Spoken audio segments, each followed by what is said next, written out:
Para la primera sesión tenemos el gran placer de tener aquí con nosotros a Lluís Montoliu. Supongo que ya todos sabéis cómo es, quién es, cómo es, no quién es.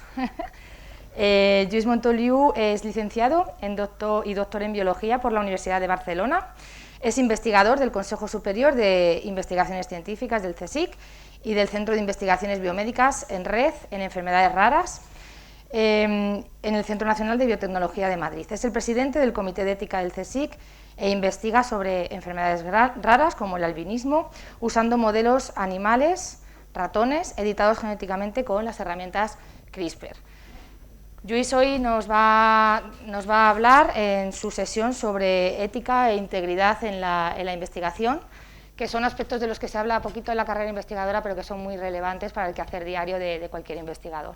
Y son muy importantes, ¿no?, para generar confianza en la sociedad, para que los resultados sean reproducibles y que bueno, pues yo creo que os va a contar cosas muy interesantes en la primera sesión. Si te parece, pues nada, puedes empezar. Muy bien, muchas gracias María, muchas gracias Manuela. Una vez más, gracias por invitarme a estos cursos de verano, que son una oportunidad para hablar de lo que no se habla. ¿Y cuáles son las cosas de las cuales no se habla demasiado? Porque a veces se dan por sobreentendidas, a veces porque muchos investigadores e investigadoras piensan, pero bueno, esto es como sentido común, esto ya me lo sé, que son los aspectos de ética y de integridad, ¿no? Y fijaros que os voy a traer unos cuantos ejemplos relacionados con la COVID, no podía ser de otra manera, los ejemplos tenían que tener que ver con la COVID y veréis que tenemos diferentes aspectos éticos y de integridad que también han afectado pues lo que sabemos hacer y lo que pasa con la COVID. Dejadme empezar centrando un poquito la cuestión, porque cuando uno habla de ética, pues si no has leído o no has tenido la oportunidad de formarte, pues se suelen mezclar pues conceptos como moral, como religión, y etcétera, que son cosas totalmente distintas, ¿no? Sabéis que cada sociedad tiene sus códigos de conducta, y esto lo llamamos la moral, eso es la moralidad, y esto es tan sencillo como determinar lo que está bien y lo que está mal, lo que está correcto y lo que es incorrecto, y esto lo trasladamos a un código penal que se encarga de revisar pues todos aquellos incumplimientos del código de moral que nos hemos dado. Evidentemente hay tantas moralidades como sociedades, no hay una única moralidad. ¿Dónde aparece la ética? La ética aparece para resolver dilemas. La ética nos da herramientas para resolver dilemas cuando entran en conflicto valores que por sí mismos, cada uno de ellos, lo calificaríamos de buenos. Por ejemplo, es bueno preservar el bienestar animal. Hablaremos de esto en la segunda parte de la mañana. Esto es algo que estaríamos todos de acuerdo, pero también estaríamos de acuerdo que es bueno investigar, por ejemplo, para desarrollar una terapia contra leucemias infantiles, por ejemplo. Y resulta que para desarrollar esa terapia tenemos que utilizar animales. Y si tenemos que utilizar animales, como nos contará luego Ignacio, pues probablemente estos animales van a sufrir. Entonces ahí tenemos dos valores que entran en conflicto: preservar el bienestar, investigar sobre una enfermedad sobre la cual no tenemos todavía una cura. Entonces tenemos que establecer toda una serie de análisis de beneficio-riesgo, de valores, de si está absolutamente justificado, digamos, provocar un sufrimiento en unos seres vivos porque el beneficio que esperamos obtener sea mayor. Y no en todos los casos la respuesta va a ser que sí. En algunos casos pues puede ser que lo que pretendamos hacer pues no esté justificado, el uso de animales, y así lo va a determinar los desarrollos y las discusiones éticas. Bueno, la bioética, como os podéis imaginar, es la ética que tiene que ver con las ciencias de la vida y de la salud. Cuando hablamos de ética, todo el mundo entendemos que en investigación, que evidentemente la extracción de muestras biológicas, la participación de pacientes, pues parece ser que sí, que tiene que tener aspectos éticos e incluso el uso de animales, pues parece que todo el mundo lo entiende, que pues efectivamente hay una serie de aspectos éticos asociados, pero también los hay aquí.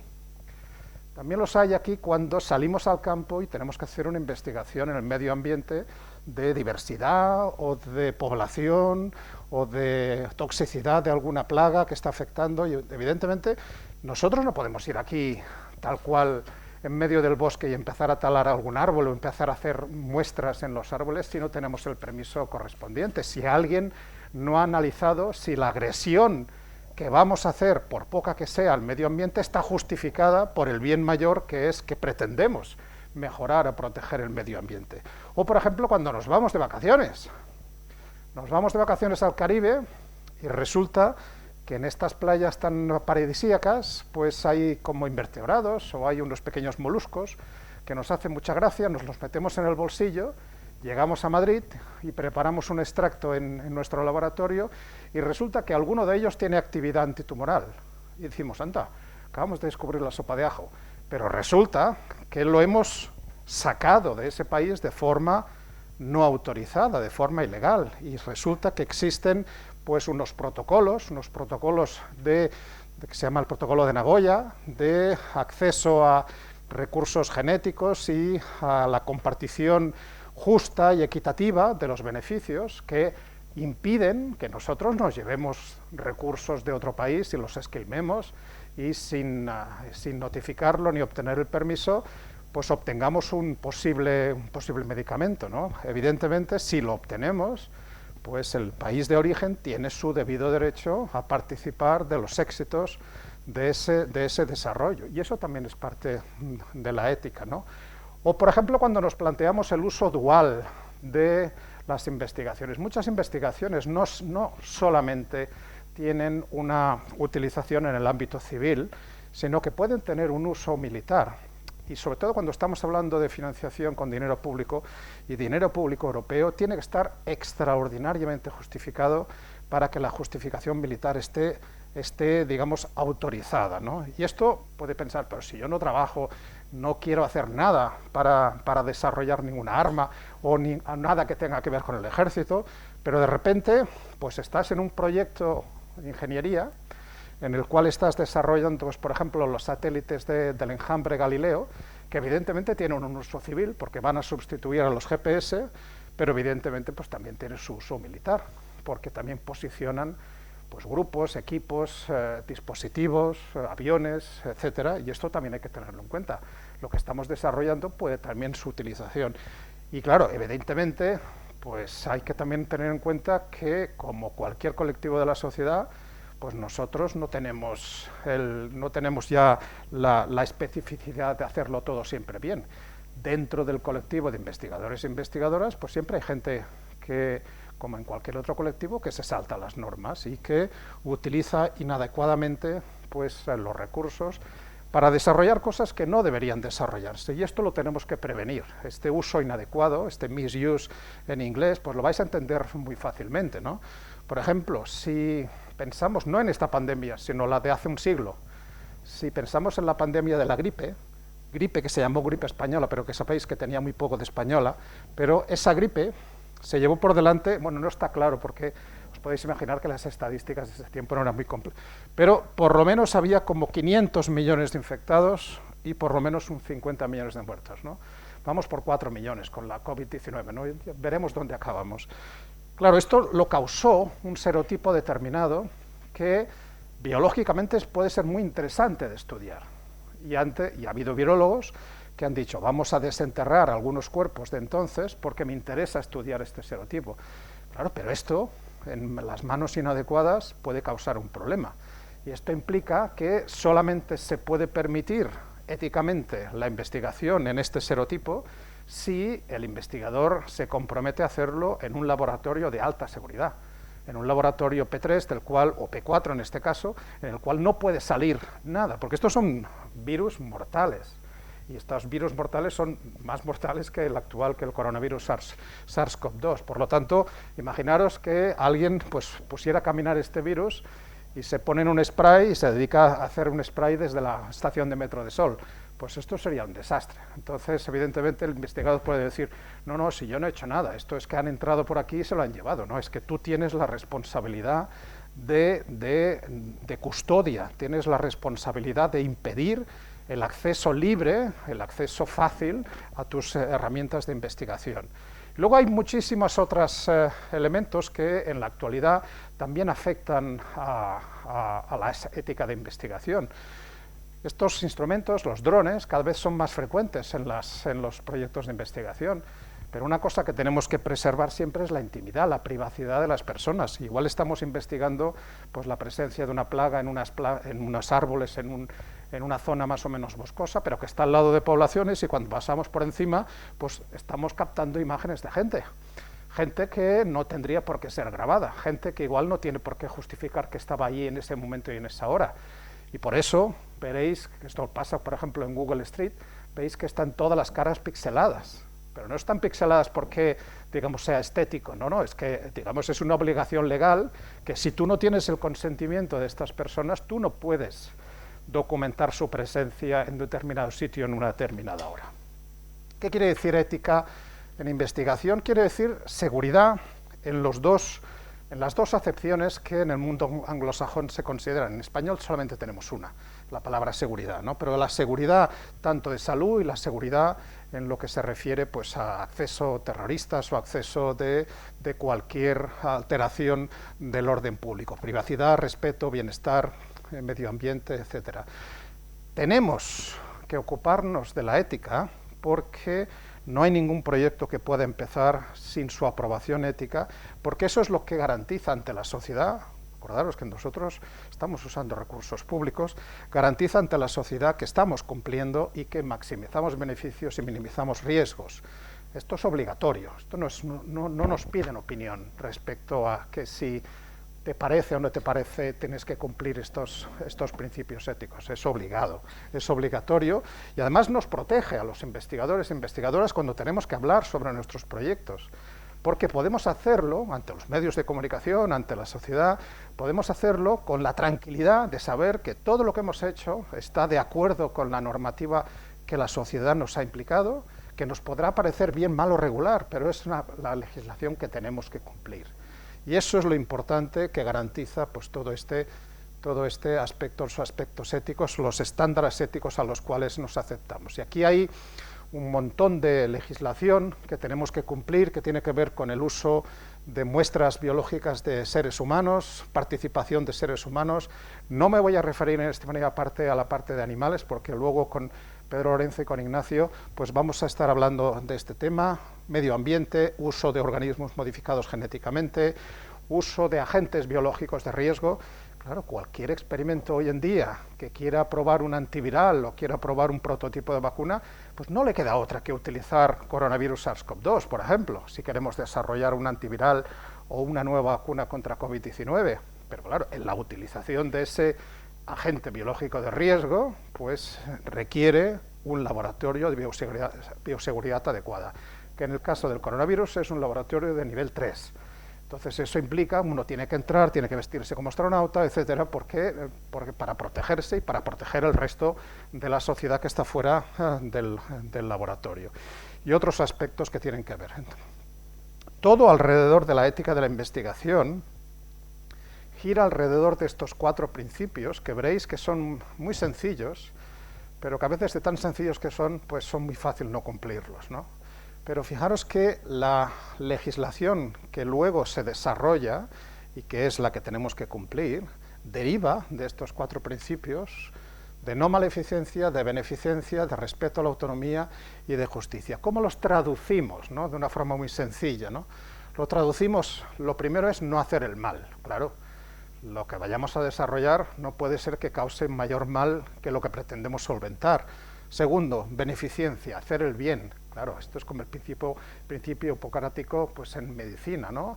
O sea, lo que estamos desarrollando tiene que cumplir un objetivo, pero tenemos que contar con la libertad individual, tenemos que contar con la decisión de las personas. Por eso cuando hablamos de las personas en las cuales se está testando estas vacunas en los ensayos clínicos, hablamos de voluntarios. O sea, nadie le obligan a participar en un ensayo clínico, a nadie le obligan a operarte. Cuando te operas, tú tienes que dar tu consentimiento porque estás poniendo tu vida o tu salud en manos de ese profesional de la medicina que va pues, a hacer lo posible para solucionar tu problema. Y luego el principio de justicia, que es el más sencillo y el que menos se cumple, ¿no? Lo que hagamos tiene que tener una relevancia no para el círculo de gente que está a mi alrededor, no para la gente que vive en Madrid, en Zamora, en París o en Nueva York, sino para la gente que está al pie del Kilimanjaro, en Tanzania también. ¿Qué pasa con ellos? Si veis los porcentajes de vacunación de COVID-19, aquí nos ponemos muy contentos porque estamos llegando casi al 50%, pero yo ayer por la noche miraba porcentajes en Camerún, en Congo, en Zambia, en Tanzania, pues en muchos de estos países centroafricanos están por debajo del 1%. Esto es una pandemia. Si no logramos que el 100% de la población mundial, o casi el 100%, esté vacunada, esto no lo vamos a controlar. Entonces, fijaros que hay esta iniciativa de la Organización Mundial de la Salud, la iniciativa COVAX, en la cual los países pudientes son los que están adquiriendo vacunas y las están enviando, pero claro, lo estamos haciendo un poquito con la boca pequeña, ¿no? Estamos diciendo, pues primero mis ciudadanos, y cuando mis ciudadanos estén, pues ya eso ya sí veré, ¿no? Y bueno, igual las vacunas que mando, pues caducan en una semana, pero bueno, como las mando, pues bueno, ya las aprovecharán, ¿no? Esto está ocurriendo, esto parece un chiste, pero esto está ocurriendo. Entonces, digamos que tenemos la obligación moral de acabar de resolver esta pandemia. Y esto está aquí, está en el principio básico de la bioética, el principio de justicia, ¿no? Esto lo habréis oído hablar en las notas de prensa. El principio de no maleficencia es cuando estamos evaluando la seguridad de una vacuna, nos estamos refiriendo a ese primer principio. Cuando estamos evaluando la eficacia, nos estamos refiriendo al segundo principio. Cuando nos estamos hablando de la voluntariedad, estamos refiriéndonos al tercero, y cuando estamos hablando de la universalidad, nos estamos refiriendo al cuarto, ¿no? Por ejemplo, algunos conceptos de cada uno de estos aspectos. Si van a participar seres humanos en nuestra investigación, bueno, pues tenemos que ver qué tipo de seres humanos, ¿no? No todos los podemos tratar por igual. Son personas que son capaces de dar su consentimiento.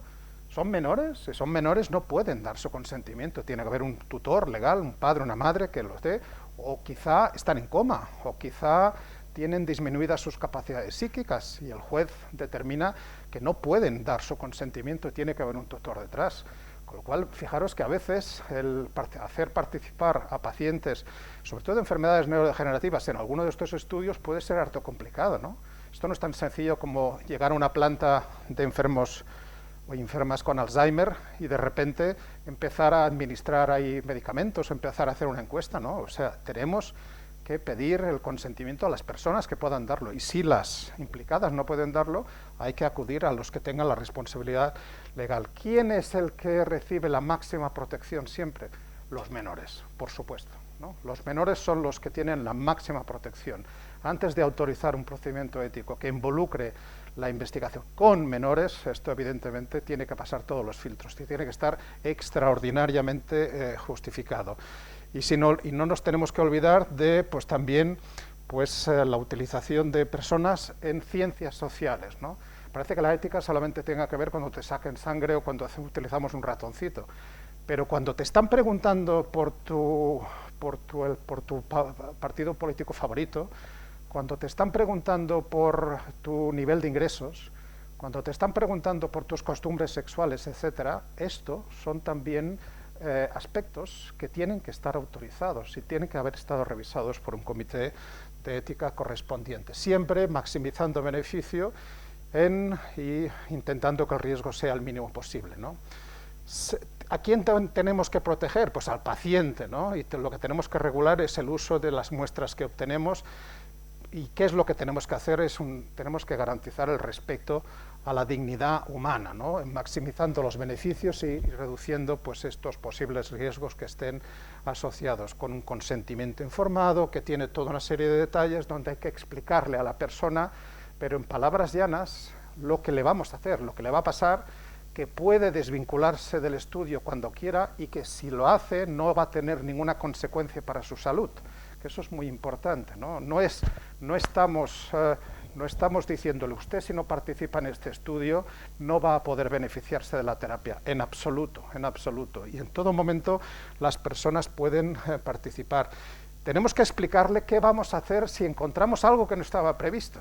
Estamos haciendo un análisis genético porque es una persona que puede tener una enfermedad neurodegenerativa, Pero resulta que encontramos una mutación en otro gen que acaba causándole un cáncer de aparición tardía, que es un cáncer de origen genético y que puede tener relevancia en otros miembros de su familia.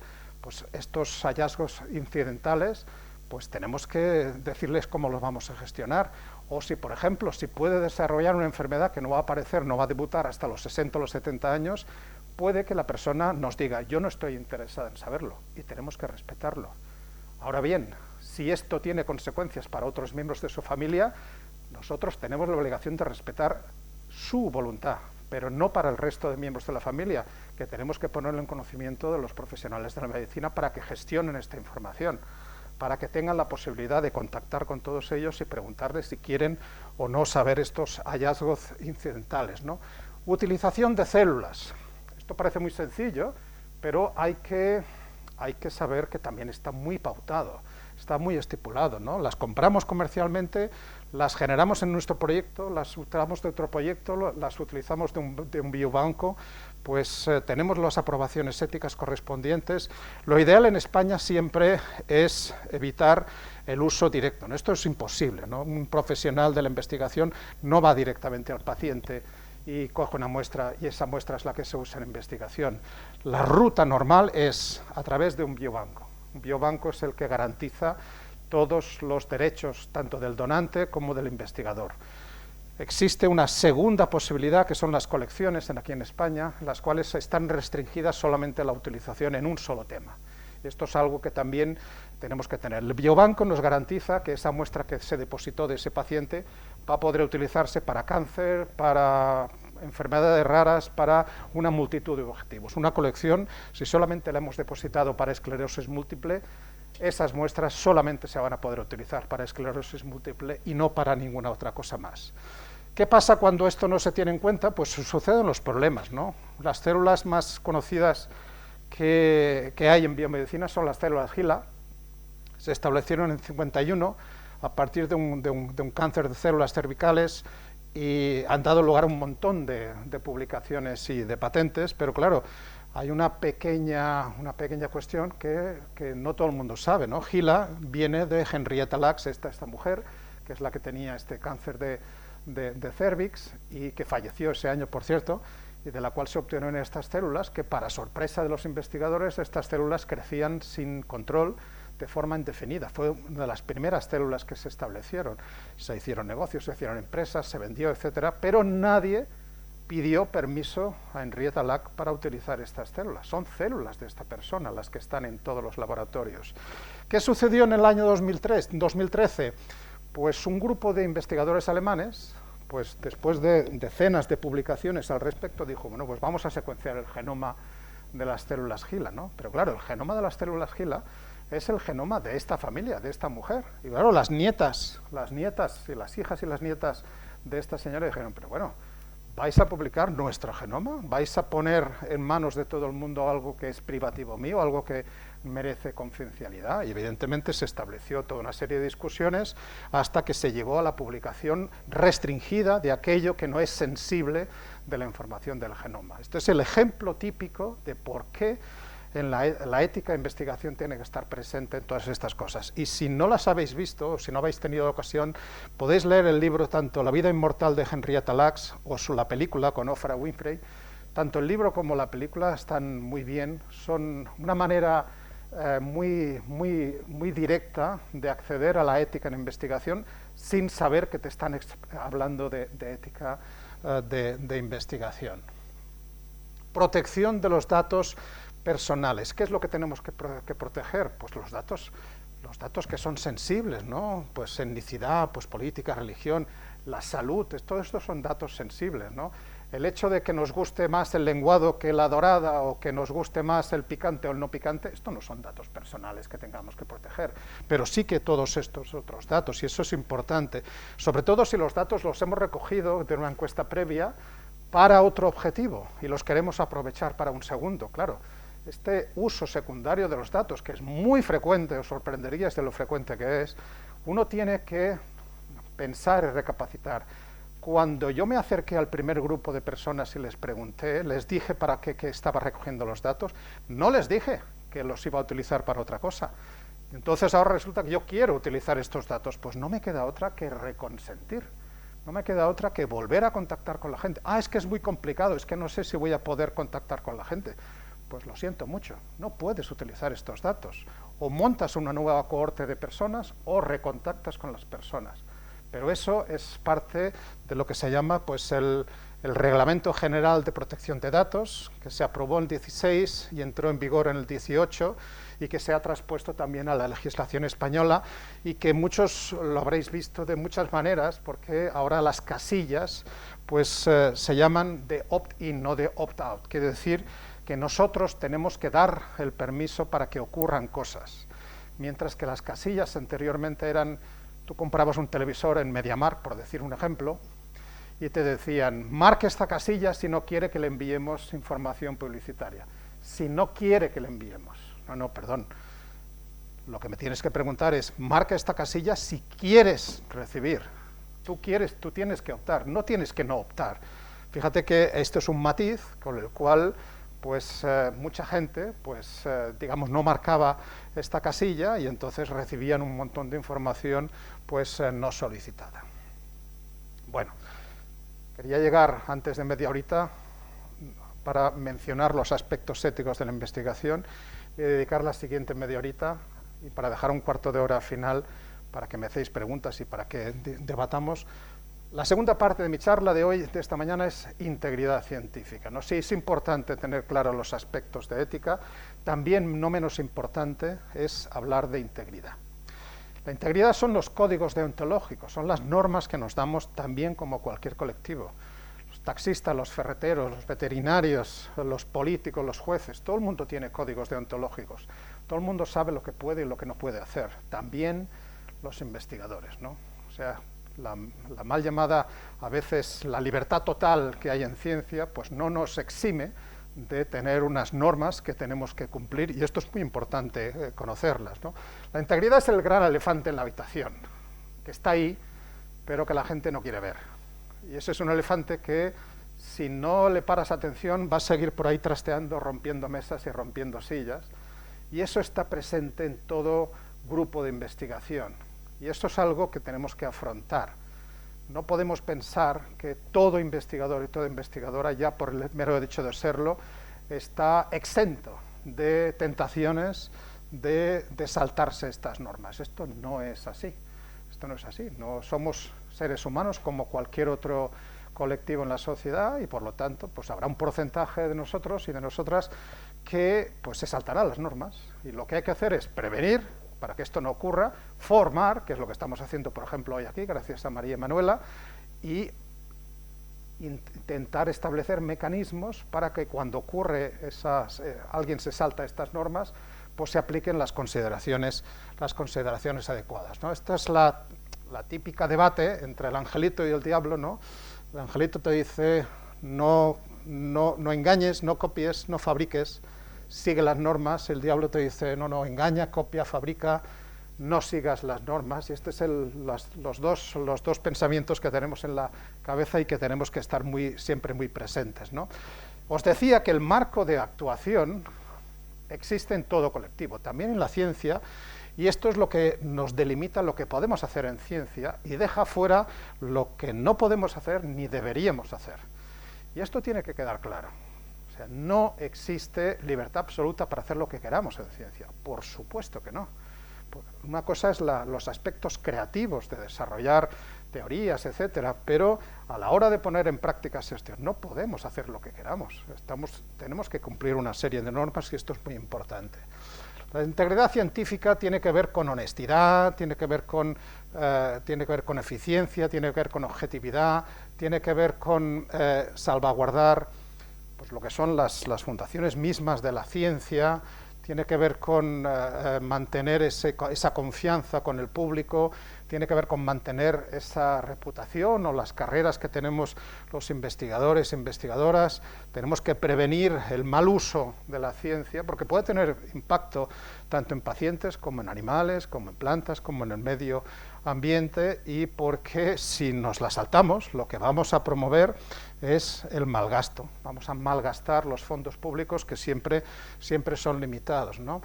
La integridad científica se basa en calidad y en reproducibilidad. Estos son los pilares de la integridad, ¿no? Una investigación de calidad y que además sea reproducible, y esto nos lo garantiza pues las normas, y las normas que tenemos en ciencia son los llamados códigos de buenas prácticas científicas, que nos hablan de esta honestidad, de esta responsabilidad, de esta justicia con el trabajo de otros, el reconocimiento y también en la formación, en ese mecenazgo o esa ayuda que tenemos a las personas que tenemos a nuestro cargo, ¿no?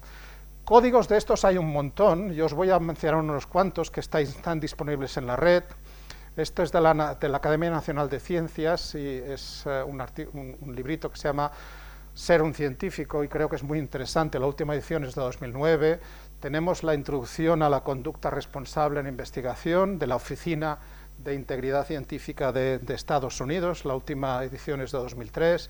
Tenemos de la European Science Foundation, tenemos un librito sobre integridad científica del 2010, y el que realmente es el que marca todo lo que hacemos aquí en Europa y lo que se toma como referencia, por ejemplo, en todos los proyectos europeos, es el Código de Conducta en Integridad Científica de las Academias Europeas, la ALEA, cuya última revisión es de 2017 y que ahora en 2021 va a salir una nueva edición, ¿no? Y los tenéis en diferentes lenguas, también lo tenéis en español, y nos hablan de fiabilidad, de honradez, de respeto, de responsabilidad y todos estos valores que os he ido comentando anteriormente, ¿no? Bueno, yo quería aprovechar, no estaba previsto, pero así ha sido, hace un par de semanas en el CSIC hemos lanzado una nueva versión de nuestro Código de Buenas Prácticas, ¿no? Sabéis que el CSIC es el organismo público de investigación mayor que tenemos en España, ahora todavía más, porque hemos absorbido a 3 OPIs anteriores, que estaban antes independientes, ahora están dentro del CSIC, como son el INIA, el Instituto Oceanográfico Español y el Geológico Minero, con lo cual ahora el CSIC es una fusión de 4 OPIs, con lo cual somos unos 14.000 investigadores en toda España.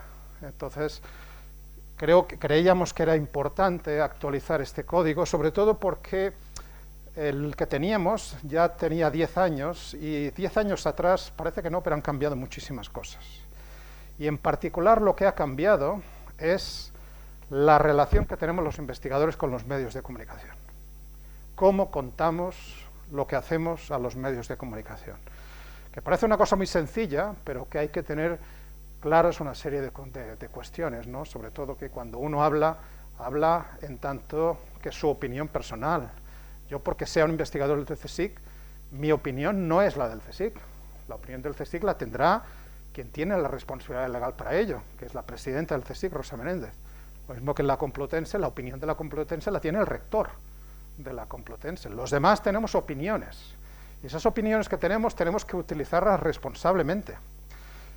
Me pueden preguntar sobre los anillos de Saturno, y os puedo hablar de lo que haya leído, pero esto no va a ser una opinión científica que esté fundamentada y que esté basada en mi experiencia. A mí, si me preguntan sobre enfermedades raras o sobre genética, pues podré decir algo pues que probablemente tendrá más justificación, porque tengo experiencia al respecto, ¿no? Hablar de lo que uno sabe, no hablar de lo que uno no sabe, no pontificar ni decir verdades absolutas, que no existen, muy pocas verdades absolutas, si es que hay alguna en ciencia, ¿no? Y entonces pues todo esto lo hemos incorporado en el nuevo Código de Buenas Prácticas, que está, por supuesto, a disposición de todos desde la web del CSIC, y que la podéis directamente descargar, y que hablamos de las tareas, hablamos del desarrollo de la investigación, del investigador en tareas de evaluación, del liderazgo, de cuál es la relación del supervisor o supervisora con el alumno y viceversa, del alumno con el supervisor. Todos los grupos tienen derechos y obligaciones. De las colaboraciones, cómo gestionar las colaboraciones, que son el origen de muchísimos, cuando no se establecen correctamente, son el origen de muchísimos problemas que hay en investigación. Problemas tanto de más peregrinos como de autoría a la hora de decidir quién es el responsable de una investigación, como problemas a la hora de decir quién se beneficia, si es que hay de por medio una patente o hay de por medio alguna aplicación industrial de lo que hayamos hecho, ¿no? Cómo gestionamos y protegemos los resultados, cómo los difundimos, el personal investigador en los medios. Esto es muy importante, esto no lo teníamos hace 10 años, ¿no? lo dábamos por asumido, hay que explicitarlo, ¿no? ¿Cómo gestionamos los conflictos de interés? Voy a mencionarlo rápidamente al final, ¿no? Pero conflictos de interés hay muchísimos. De hecho, si no tienes conflictos de interés es que no sabes de lo que te piden evaluar. Prácticamente todos tenemos conflictos de interés que pueden ser más o menos explícitos. ¿Y qué es lo que hay que hacer? Declararlos para que el panel en cuestión decida si ese conflicto de interés que declaras pues es suficiente para apartarte, salir de la sala o para sencillamente quedarte callado, o es que no puedes participar en la evaluación que te están pidiendo porque tu participación anterior pues ha sido demasiado, ¿no? Y vulneraciones de la integridad científica, etcétera, ¿no? Os invito a verlo y tenéis también, por supuesto, el Código de Buenas Prácticas, que es muy reciente, de la Complutense, ¿no? Que creo que tiene un par o tres de años, ¿no? Creo que lo tenéis relativamente también hace poco y creo que también es muy bueno de ver.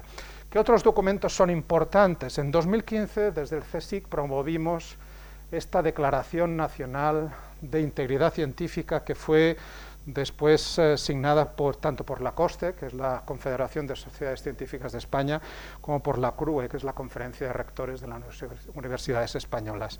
Entonces, en España nos falta una cosa que no tenemos. Bueno, nos faltan muchas cosas, pero una de ellas es la Oficina Nacional de Integridad Científica. No la tenemos, o sea, no existe. En otros países sí que existen.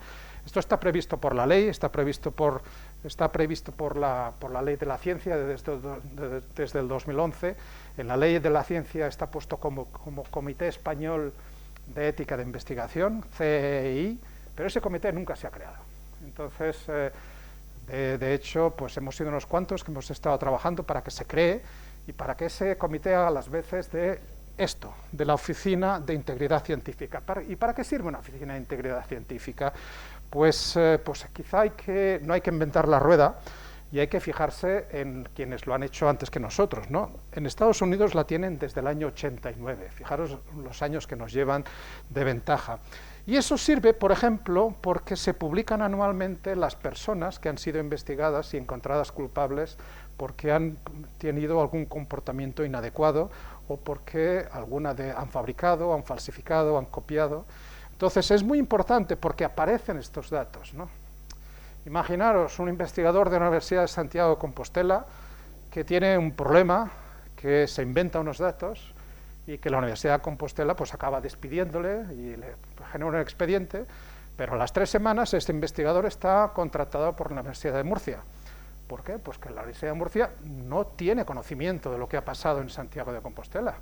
Mientras que en Estados Unidos, cualquier entidad, cualquier institución, antes de contratar a un investigador, puede revisar estas listas y puede ver que este señor, pues resultó que en tal día, pues lo acusaron de falsificación, de fabricar datos y que esto estaba asociado con una serie de proyectos del NIH y una serie de artículos. Está toda esa información. Eso no lo tenemos todavía. En Europa hay muy pocos países que tengan este sistema de gestión y esto da transparencia y esto da más fiabilidad también a la hora de contratar a personas. ¿Por qué esto de la integridad está siendo tan importante? ¿Por qué desde hace unos años, fijaros que hay artículos que siguen insistiendo que bastante de lo que hacemos en ciencia pues igual no está bien, no está siguiendo los dictados que deberíamos esperar en cuanto a la sociedad, en cuanto a los resultados e impacto en la sociedad? Bueno, esto fue una encuesta que se hizo en 2016 a 1.600 investigadores y les preguntaron si creían que había una crisis de reproducibilidad, y fijaros que entre los que decían que sí, sí poca o sí bastante, pues es más de un 80%, yo casi que es un 90% de las personas que decían que sí que tenemos una crisis de reproducibilidad. Y de hecho esa crisis de reproducibilidad está en todos los ámbitos de la ciencia, medicina, en biología, tierra, materiales, física, química. ¿Y cuáles son los mayores problemas que los investigadores anticipan, que están en la base de esta crisis de reproducibilidad? Pues lo que aquí se llama el reporte selectivo, lo que en inglés se llama cherry picking, que es escoger las cerezas. Yo solo cuento lo que me interesa.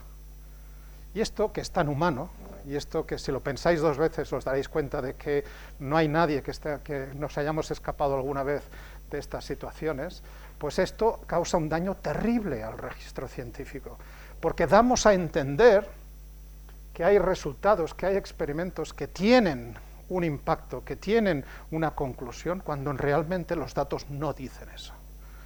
Y eso, si cuando alguien publica una aseveración fundamentada en ciertos datos que están seleccionados, claro, cuando tú lees ese artículo e intentas reproducirlo en tu laboratorio, como esos datos no eran ciertos, pues lo más probable es que no reproduzcas los resultados y dices, caramba. Y esto es demasiado frecuente, demasiado frecuente. Fijaros que esto del cherry picking, del selective reporting, es de lo peor que nos está pasando en ciencia. ¿Por qué estas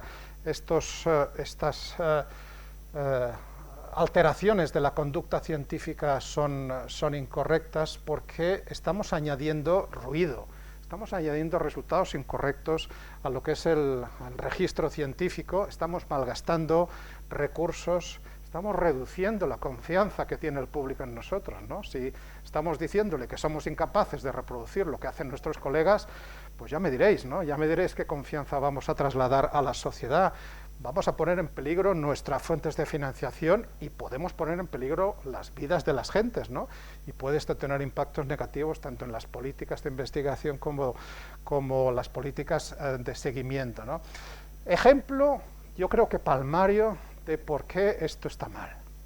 Fijaros, aquí hay 4 artículos y los años en los cuales fueron eliminados porque fueron encontrados erróneos o que estaban fabricando, se los habían inventado. Son artículos que han sido retirados, pero que sean retirados no quiere decir que no desaparezcan, desgraciadamente, de las bases de datos bibliográficos. Fijaros, esta segunda columna nos dice las citaciones que tenían estos artículos antes de ser retirados. Y la peor de todas es esta última columna, que son las citaciones que aparecen después de que los artículos han sido retirados. Si tú citas un artículo porque lo has leído en otro artículo que también lo cita, dices, pues bueno, hay que poner esta cita porque esta cita es la que corresponde, y no te preocupas para saber que ese artículo ya no está aceptado en el registro científico, estás perpetuando ese mal, esa mala acción, esa mala praxis que hizo. Esto es mucho más frecuente. Esto yo creo que es lo peor de las vulneraciones de la integridad científica, porque estamos perpetuando ad infinitum pues artículos que ya no deberían formar parte de nuestro registro científico. Y esto naturalmente también ocurre con la pandemia, ¿no? Estos son datos de hace un par de semanas, no los he actualizado, pero deben ser muy similares. Llevamos más de 150.000 publicaciones, 150.000 publicaciones solamente de COVID desde finales del 19, principios del 20, ¿no? Claro, hay 120 artículos que han tenido que ser retirados. Uno dirá, bueno, 0.08, pues menos de un 0.1%, pues es 1 por 1000, pues bueno, esto no es mucho, ¿no? Bueno, no es mucho, son 120 artículos, yo creo que es notorio, y además no todos los artículos están publicados en las hojas parroquiales, son artículos que están publicados en revistas de primer nivel, ¿no? Por ejemplo, hubo 2 artículos que se publicaron en Lancet y en New England Journal of Medicine, que son las mayores revistas, en las cuales les colaron unos estudios en los cuales se estaba evaluando la posibilidad de que la hidroxicloroquina, acordaros la hidroxicloroquina, de la cual ya no hablamos ahora, pero hace un año estábamos todos como locos con la hidroxicloroquina, justamente hace un año es cuando se retiraron estos artículos. Estos artículos acabaron siendo retirados, este es el del New England Journal of Medicine, directamente estos autores se inventaron los datos. Los datos no es que los utilizaron inadecuadamente, es que los datos no estaban sustentados por pacientes, usaron unos datos creados ad hoc para justificar lo que ellos querían hacer, ¿no? No solamente lo hicieron aquí, sino lo que hicieron también en Lancet los mismos autores, con lo cual fijaros lo importante que es esto de la integridad. Estamos hablando de el uso o no uso de un antiviral que puede tener pues consecuencias positivas para la pandemia, ¿no? ¿Qué es la vulneración de la conducta científica. ¿Qué es lo que es el research misconduct, ¿no? Cuando alteramos nuestra conducta y cuando alteramos el registro científico, ¿no? Pues básicamente son tres palabras que quiero que os quedéis. Esto es lo que el mensaje de la parte de integridad, estas son las palabras que quiero que os quedéis. Falsificar, fabricar y copiar. Esto es la vulneración de la actividad científica. Luego hay otras vulneraciones que pueden ser más o menos graves y que son matizables y que son estudiables, pero esto no es matizable. Falsificar, fabricar o copiar no está justificado nunca, ¿no? El mensaje es no mientas, no engañes, no copies. Y esto es importante que lo tengamos claro, ¿no? Claro, hay otras vulneraciones que también pueden alterar, ¿no? Yo no sé si os acordáis de este gráfico. Este gráfico apareció en marzo-abril del año pasado y es un artículo de unos investigadores de Marsella, del sur de Francia. Este fue el artículo que causó que muchos países, incluyendo el nuestro, destináramos millones de euros al estudio de esta famosa droga, de la hidroxicloroquina.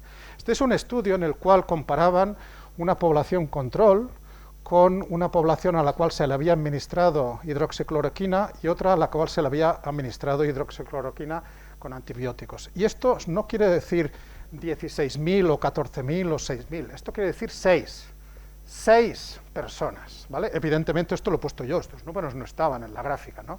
¿Qué es lo que encontráis? ¿Qué es lo que echáis de menos en esta gráfica? Barra de error. ¿Dónde está la barra de error? Aquí tenemos unas medias solamente, ¿no? Esto es lo que hizo que Bolsonaro y Trump empezaran a invertir cantidades ingentes de dinero en hidroxicloroquina. De hecho, los 16 personas que tenían de control, en realidad solamente eran 4, las cuales estaban usando sus datos. Esto fue una exageración, una sobreinterpretación de unos datos que no estaban justificados. Pero este es un artículo que todavía no ha sido retirado, y este es un artículo que causó, fijaros que causó tal alteración y que nos llevó a pensar que esta hidroxicloroquina, de hecho había pacientes que la necesitaban, pacientes de lupus, de enfermedades autoinmunes, que estuvieron en peligro de quedarse sin ellas, porque ellos necesitaban esta droga, y estas drogas, pues de repente India, que es uno de los mayores productores de esta, pues evidentemente esas fábricas pues se intentaron bloquear para intentar conseguir medicamentos para todo el mundo. Con lo cual, fijaros que esto de la integridad científica no estamos hablando así en teoría, hay ejemplos prácticos que nos afectan aquí en la pandemia y que nos dicen que la bioética durante esta pandemia es más importante que nunca. Ejemplos de mala praxis con diferente nivel de afectación, ¿no? Estos son dos fotografías. ¿Alguien ve alguna diferencia entre estas dos fotos? ¿Qué veis? No, no es una mosca, son heces, ¿no? Son excrementos de estos ratoncitos, ¿no? Estos son mis ratoncitos, ¿no? Son ratoncitos en los cuales en esta pues hemos utilizado, como buenamente hemos sabido, el Photoshop y hemos eliminado esto, ¿no? Esto es una manipulación de la imagen, ¿no? Claro que sí, esto puedes decir, esto es una imagen que ha sido... Pero yo no estoy alterando el registro científico, ¿vale? Pero sí que estoy modificando, tengo que decirlo. Si yo planteo esta foto sin decir que ha sido modificada, no estoy diciendo la verdad. Ahora bien, la alteración que he sometido no está cambiando para nada. Otra cosa muy distinta es si me doy cuenta de que hay un ratón que no tendría que estar, y con más o menos gracia y tiento, pues lo elimino, y doy la sensación de que esto sería una foto, esto es burdo, pero se puede hacer mejor. Pero me refiero que he quitado un ratón porque no me convenía, ¿no? Esto sí que estoy manipulando. Fijaros que las dos cosas son manipulación, pero el efecto es muy distinto, ¿de acuerdo? Por ejemplo, imágenes que pueden parecer distintas, pero que en definitiva, si las rotamos y las cambiamos, al final nos damos cuenta de que es la misma imagen, ¿no? Estos no son ejemplos tomados al azar, esto desgraciadamente está a la orden del día. El utilizar la misma imagen con orientaciones diversas para dar diferentes mensajes, incluso en diferentes artículos publicados en diferentes años, ¿no? Esto es importante. Si os presento estas dos gráficas, ¿cuál os gusta más, la de la izquierda o la de la derecha? Yo diría que la de la derecha, ¿no? Tiene menos barras de error, ¿no? Tú que decías las barras de error. Pero cuidado, resulta que son los mismos datos. Simplemente que a la izquierda estoy expresándolos como por desviación estándar y a la derecha estoy expresando por el error estándar de la media. Acordaros que el error estándar de la media es la desviación dividido por la raíz cuadrada del número de muestras. Lógicamente, el error estándar de la media siempre va a ser menor. Ahora bien, si yo utilizo eso y doy a entender que esto es la desviación estándar, estoy engañando, estoy falseando, ¿no? Fijaros esta otra situación. Son dos mismos series de datos. La de la izquierda, pues nos queda una P, hacemos el T de student, nos queda una P de 0,15. La de la derecha nos sale una P de 0,015, ¿no? Y nos ponemos muy contentos porque esto es la figura 1 de nuestro paper, ¿no? ¿Cuál es la diferencia entre estos datos? Fijaros, hay un dato que se nos ha escapado y que hemos decidido y nos hemos autoconvencido que este era un dato que nos había salido mal. No, porque me llamó mi madre, porque se me cayó el tubo, porque fíjate, en lugar de estar 2 minutos estuve 4, y nos llegamos a autoconvencer de que este número, de este outlier, pues no tiene que ser. Y además, cuando lo quitamos, sorpresa, resulta que es significativa la diferencia, ¿no? Esto es el cherry picking, esto es el reportaje selectivo. Creedme que esto que estáis viendo es muchísimo más frecuente de lo que os pensáis. Y esto es lo que hay que explicar a los estudiantes, y esto es lo que hay que explicar a nuestros estudiantes de tesis, ¿no? La realidad puede ser compleja. Puede ser que nosotros, con las muestras que estamos haciendo, con los experimentos que hemos planteado, no consigamos diferencias significativas. Es que igual no las hay. Igual no las hay. Y si realmente pensamos que tiene que haberlas, pues podemos aumentar el número de datos, podemos plantear el experimento de otra manera, pero lo que no podemos hacer es forzar el experimento para que nos diga lo que queremos que nos diga, ¿no? Entonces esto creo que es importante que lo sepamos, porque cuando hablamos de integridad científica a veces uno piensa en cosas muy elaboradas. Esto es muy sencillo. Esto es muy sencillo, pero claro, si publicamos esto y alguien repite el experimento y evidentemente no hace lo de reportar selectivamente, raramente le va a salir el experimento. Y eso es importante que lo tengamos en cuenta, ¿no? Copiar el plagio, ¿no? Afortunadamente esto no se da tanto en nuestro país, pero tampoco estamos exentos, ¿no? Estos son dos artículos que aparentemente son distintos, ¿no? No los veis, está un poquito lejos, pero yo os digo que hasta la última palabra, la última coma, es exactamente el mismo texto, lo único que cambia es el título. Aquí habla de una droga, streptozotocina, y aquí habla de la droga Loxan. Los autores, las instituciones, las revistas son distintas, pero todo lo demás es el mismo. Esto es un artículo fusilado, ¿de acuerdo? Hay muchos como esto. El registro científico está lleno de muchos. Y entonces uno dirá, esto no va conmigo, esto yo no lo hago nunca, esto no lo voy a hacer nunca. No, perdón. Resulta que tienes que enviar 2 abstracts a 2 congresos, separados por 2 meses, y vamos siempre todos atacados. ¿Y qué hacemos? A veces mandamos el segundo abstract, que es muy similar o idéntico al primero. Pero si lo hacemos, estamos dando la información a los asistentes al segundo congreso que aquello que estamos poniendo es original, cuando no lo es. Nos estamos copiando nosotros mismos. Estamos trasladando, evidentemente todos son matices y las alteraciones del registro científico son distintas, pero tenemos la obligación de elaborar material genuino, material original, no de copiarnos, no de copiar al vecino, sino copiarnos a nosotros mismos, porque estamos dando una información que no es la adecuada, ¿no? Esto del plagio, fijaros que cuando nos preguntan si existe el plagio respecto a los vecinos, decimos que sí, que hay un 30%, esto es un metaanálisis, hay un 30% de los vecinos que copian, pero cuando nos preguntan, ¿usted copia? Decimos, no, 2% solamente, fijaros, ¿no? O sea, vemos, como es aquello de que vemos la paja en el ojo ajeno y no vemos la viga en el propio, ¿no? Eso también ocurre con esto de las plagias. Las alteraciones de la conducta científica impactan en todo el recorrido, desde que lo planificas, desde que lo realizas, desde que lo interpretas, desde que lo publicas y desde que actúas de revisor. Las consecuencias pueden ser pues, múltiples y variadas, ¿no? Según en qué país, ¿no? Puede ser el final de la carrera, vas a tener problemas para seguir siendo financiado, vas a tener el descrédito y perder el prestigio entre los colegas, puedes entrar en depresión y en Estados Unidos puedes entrar en la cárcel y tener que pagar multas importantes. Y esto es la diferencia que tenemos entre Europa y Estados Unidos. Esto es así.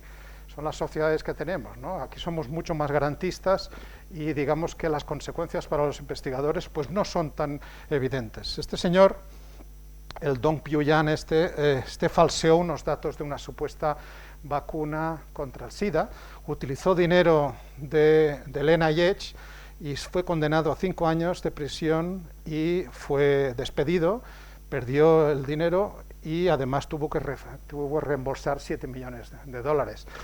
Este es uno de los casos más dramáticos que hemos tenido en Europa.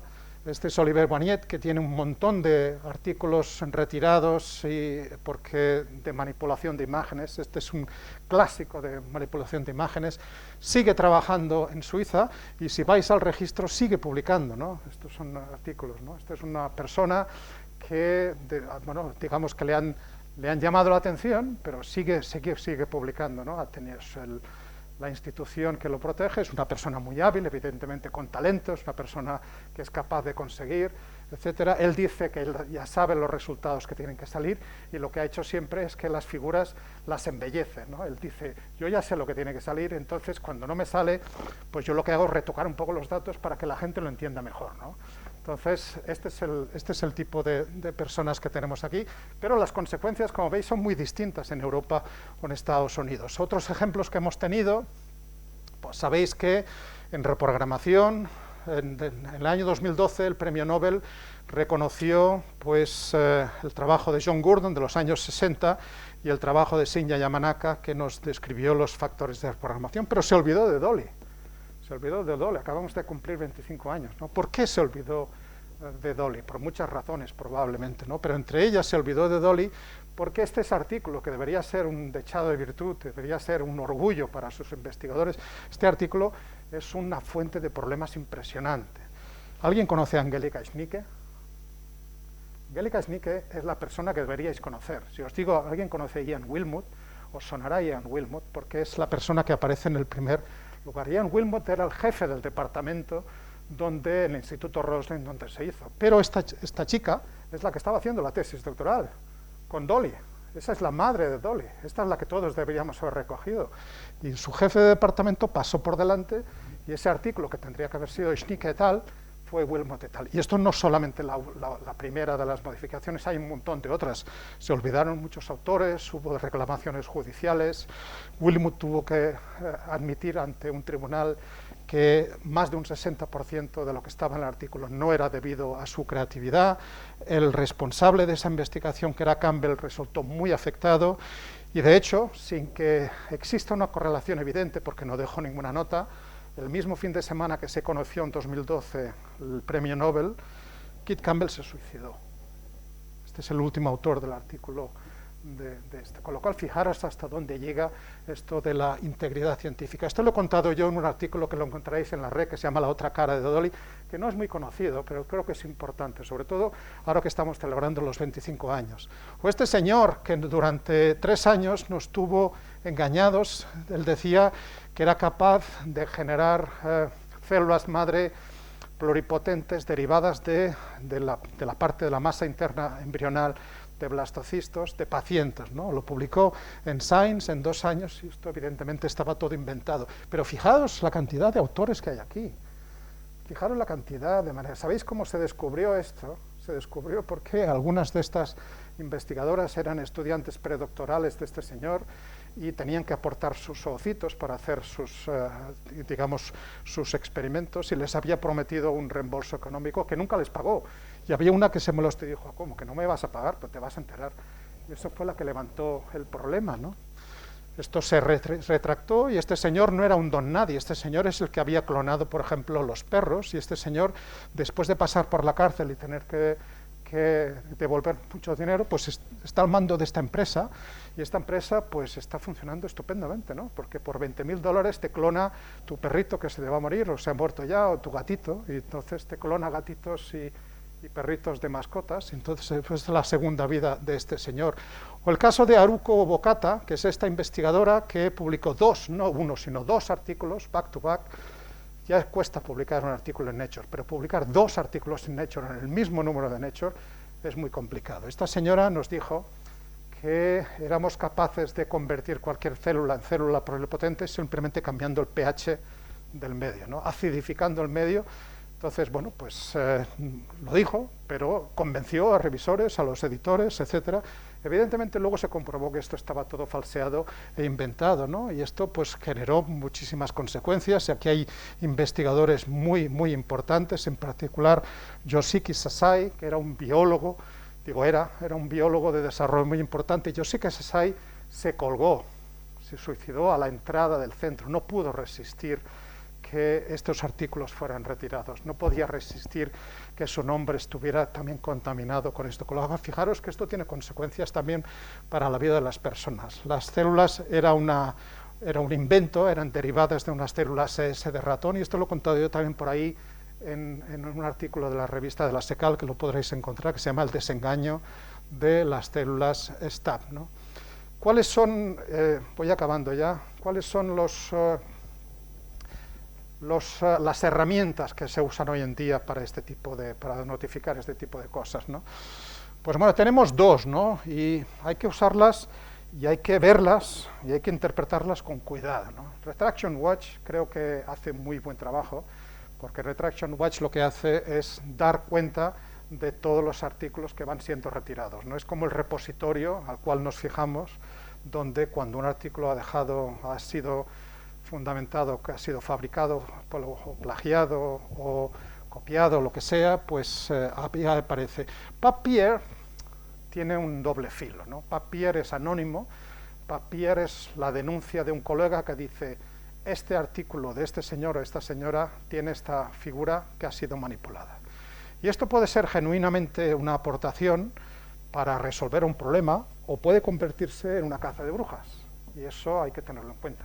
Hay que tenerlo en cuenta porque si a todos nos ponen la lupa de micro en todos nuestros artículos, pues estoy seguro que encontrarán pues alguna modificación, ¿no?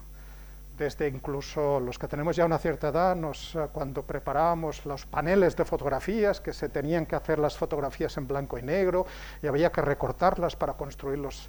Todo esto es imposible de hacer ahora. Ahora uno lo que tiene que hacer es publicar fotografías originales, ¿no? Entonces, ejemplos de estas cosas. Por ejemplo, aquí hay dos artículos importantes. Esto es un Nature Communication de 2015 y esto es un Cell Stem Cell de 2012. Estos dos artículos sirvieron para esta investigadora para que adquiriera su plaza en nuestra institución, en el CSIC, y para que adquiriera una financiación del Consejo Europeo de Ciencia, del IRC, que es muy difícil de obtener, ¿no? Pero fijaros, está utilizando la misma imagen, esta imagen que aquí en el artículo de 2012 se refería a unas proteínas, en el 2015 las mismas imágenes sirven para ilustrar otras proteínas. Esto lo podéis decir como queráis, pero esto no tiene pinta de ser un error, ¿de acuerdo? Esto es una utilización malintencionada de estas imágenes. Y sobre todo, cuando esto no solamente ocurre en este artículo, sino que ocurre en un montón de artículos. El caso de esta investigadora es el caso paradigmático de muchas personas que cometen infracciones de vulneraciones de la integridad. Porque yo creo que esto es una patología que si no estás formado y no lo descubres desde el principio, digamos, te vas envalentonando. Pruebas un artículo y consigues engañar a la sociedad científica. Dices, caramba, esto funciona. Subes la apuesta. Al cabo de unos años lo repito. Esto sigue funcionando. Sigo subiendo la apuesta hasta que pierdes el norte, pierdes la cuestión y te van a encontrar. Y cuando te encuentran, tiran para atrás y encuentran, pues fijaros, aquí hay 5 de otros más artículos de esta investigadora, desde su tesis, desde su postdoc y desde su actividad como investigadora principal. Y esto no es un ejemplo sacado al azar, hay muchos ejemplos como esta. Entonces, ¿qué es lo que se obtiene de reacciones de estos investigadores cuando esto ocurre? Pues yo no he hecho nada mal. Que yo sepa, no he hecho nada mal. Todo lo que estás diciendo es falso. Hay una explicación muy fácil para cada uno de estos errores, y te la voy a explicar. Pueden ser errores que se me han pasado, y yo podría reemplazar los datos con una figura, pero fíjate qué cosas es que he perdido los datos originales. O fíjate qué cosas es que la semana pasada me han robado el ordenador, ¿no? Estos son respuestas estándar que se obtienen tanto en Japón como en España como en Estados Unidos, ¿no? Esto es, digamos, el día a día, ¿no? Por ejemplo, esto fue lo que utilizó Haruko Bokata frente al Riken, y por eso, digamos, se libró de una cierta condena, porque ella dijo, con toda su calma, dijo, a mí nadie me ha formado en ética y en integridad científica. Yo no sé las cosas que están mal, como no lo sé, pues a mí nadie me dijo que no podía utilizar la misma imagen para ilustrar dos conceptos distintos, ¿no? Puede parecer de perogrullo, pero a nivel legal esto es una opción que evidentemente el Riken se la tomó a pie de la letra, y ahora no hay Dios de entrar en un centro del Riken si no pasas por un curso de ética y de integridad. Tuvo consecuencias, ¿de acuerdo? De la misma manera que cuando entramos a trabajar en un centro de investigación nos tienen que explicar si hay un incendio, cuál es la escalera que tenemos que coger, o si nos tiramos sosa cáustica encima, qué es lo que tenemos que hacer. Esto todo el mundo tiene que pasar, pues también con aspectos de ética, ¿no? Por ejemplo, Olivier Bonien, ¿no? Te dice, yo no sabía que no podía utilizar, que no podía mejorar las figuras, ¿no? Qué mal hay en embellecer, pero si yo ya sé los resultados que me van a salir, ¿no? O sea, si lo que quiero es que la gente entienda mejor el artículo, ¿no? Entonces se llegan a autoconvencer, ¿no? Bueno, estoy llegando a la horita, María, Manuela, yo puedo seguir más, pero casi que me gustaría que habláramos. Os voy a dar solamente un par de claves, diciéndoos que esto es más frecuente de lo que nos parece, ¿no? ¿Qué porcentaje de gente o de investigadores creéis que está asociado con conductas irresponsables, con vulneraciones de la integridad científica? ¿20, un 30, un 5, un 10, un 1? Bueno, hay varios metaanálisis publicados, y el artículo de Fanelli de 2009 nos hablaba de un 2%. Esta semana hay un artículo en el cual este 2% lo elevan a un 5%. Vamos a quedarnos con el 2%, ¿de acuerdo? Vamos a ser conservadores. Un 2% en un centro como el mío, para no utilizar cualquiera, CNV, somos 500 personas, somos más, pero vamos a poner 500 personas. ¿Quiere esto decir que hay 10 personas en el CNV que están vulnerando la actividad científica? No lo sé. No sé si son 10, o son 3, o son 23. Pero lo que sí sé es que no son 0. Y eso es el mensaje que os tenéis que quedar. Y la única manera de que este número sea el menor posible es hacer lo que estamos haciendo. No solamente para vosotros, en plan curso de verano, relajadamente, sino todas las generaciones de investigadores e investigadoras que empiezan su labor en la ciencia, que están empezando la tesis. No solamente les tenemos que explicar cómo funciona la centrífuga, sino que les tenemos que explicar cuáles son las normas deontológicas, cuál es ese código de buenas prácticas. No solamente que lo lean, sino que lo entiendan.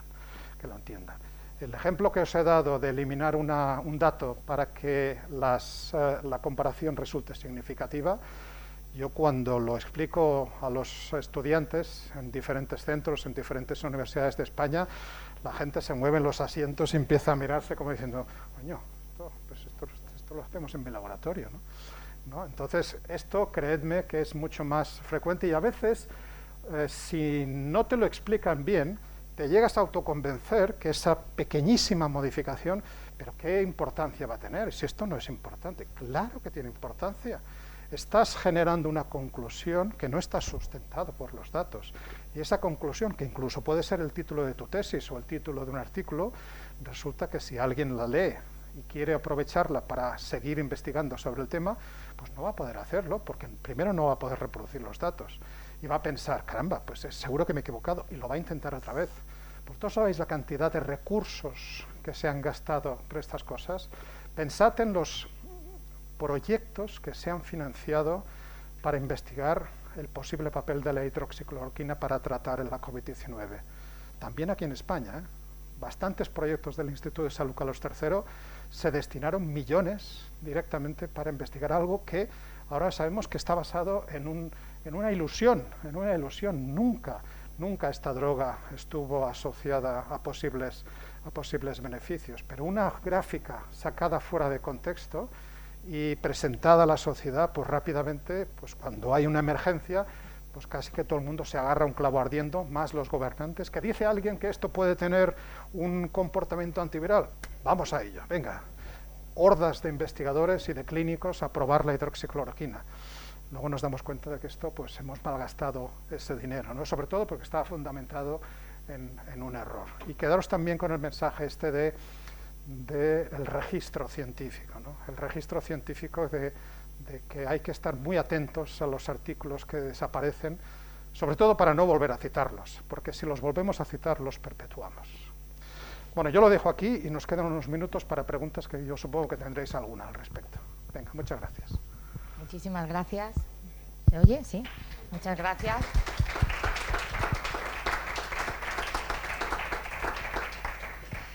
Qué importante es esta formación, ya lo hemos hablado alguna vez, ¿eh? Realmente de estas cosas se habla muy poco y hemos tenido como que aprender un poco así, pues en función de lo que te decía tu director de tesis, tu grupo de investigación.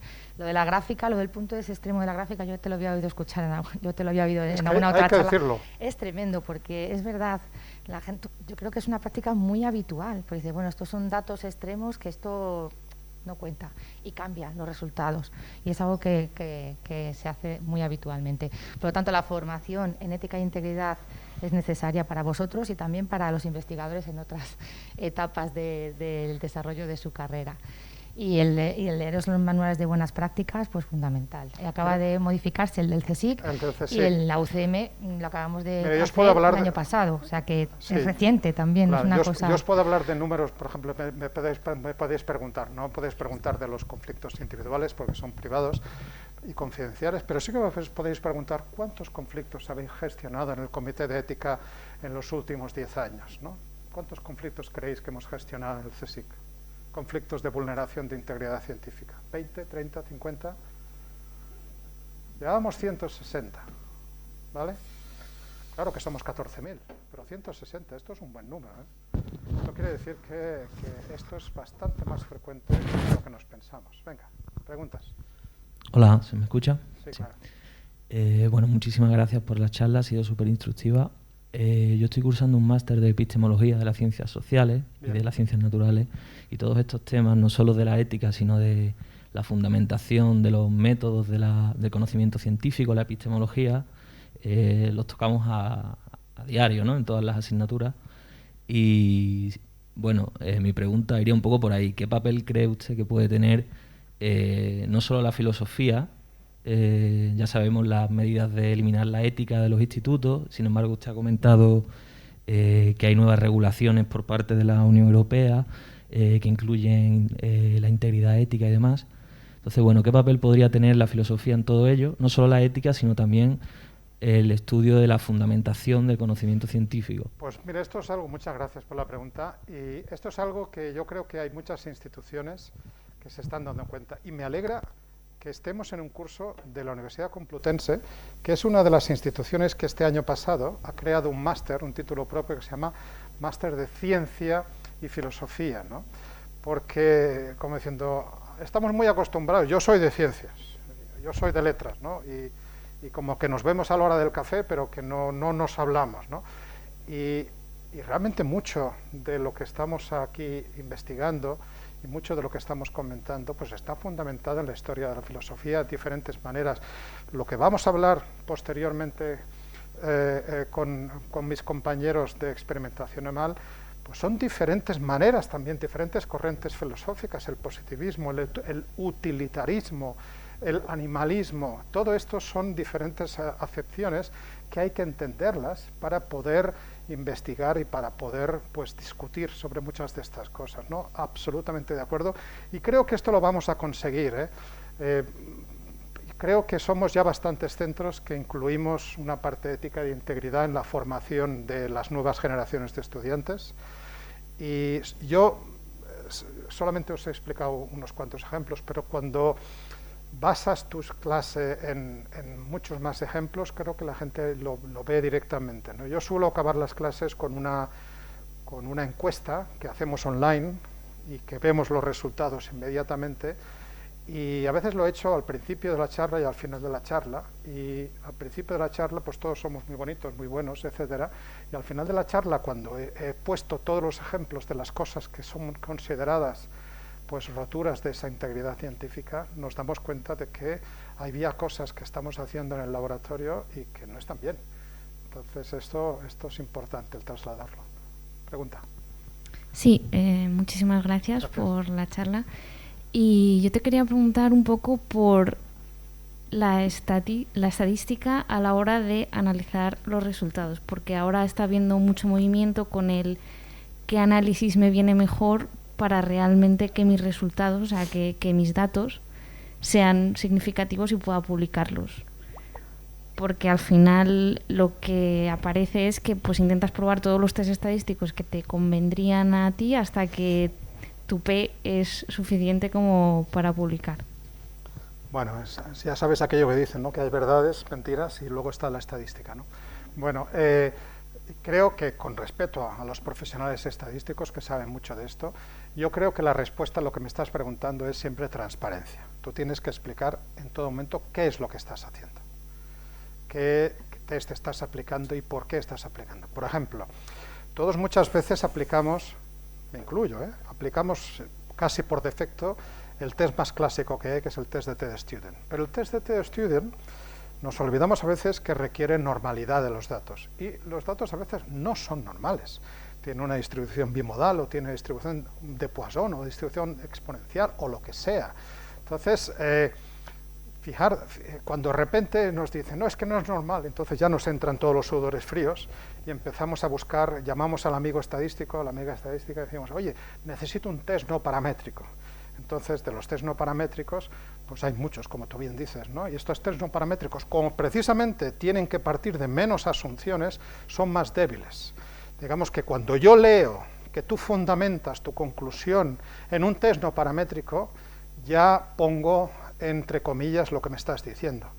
Entonces, claro, esto implica que quien te lee tiene que saber que eso no tiene la misma trascendencia que un test que esté más aquilatado y que esté más importante. Lo que es importante siempre es ser transparente. Y es el ejemplo que te he dicho a la hora de explicar, presentar las medias con Standard Deviation o con el Standard Error de la mean, el SEM, ¿no? Entonces, si tú quieres usar la SEM, usa la SEM, pero dime que es SEM y dime cuántos datos, qué número de individuos tienes en cada uno de los datos, para que yo pueda calcular la desviación real. Porque si tú me presentas la SEM y me das a entender que eso es desviación, me estás engañando, ¿de acuerdo? Entonces, tienes razón, pero esto se combate con transparencia, explicando en todo momento qué test estamos utilizando y por qué. Y a veces, si te encuentras con algún revisor de tu trabajo que te dice, no, es que el test que usted ha aplicado no es correcto, pues entonces pues hay que hacerlo, pues hay que cambiarlo. A veces se dice, no, es que usted ha utilizado un test que no aplica para esto, pues se siente, hay que cambiarlo. Venga. ¿Hola? Sí, perfecto. Muy bien. Yo le quiero preguntar más bien es en torno a los estudios cualitativos, ¿vale? Cualitativos. Que en ciencias sociales son muy utilizados en los últimos, no sé, 30 años quizás. Sí.